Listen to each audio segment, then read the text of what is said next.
waxay ka mid tahay waxay ka mid tahay waxay ka mid tahay waxay ka mid tahay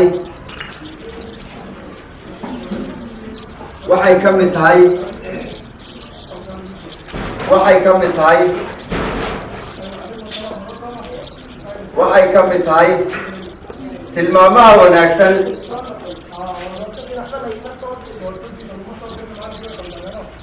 tilmaamaha wanaagsan tilmaamaha wanaagsan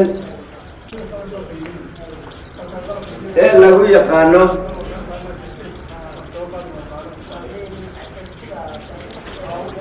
muwaadinka maalkiisa iyo aqoontiisa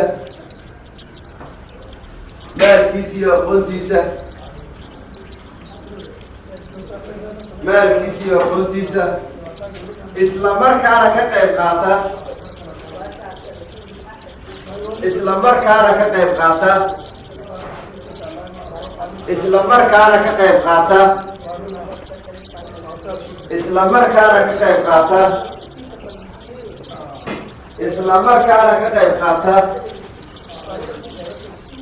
markaana ka qayb qaata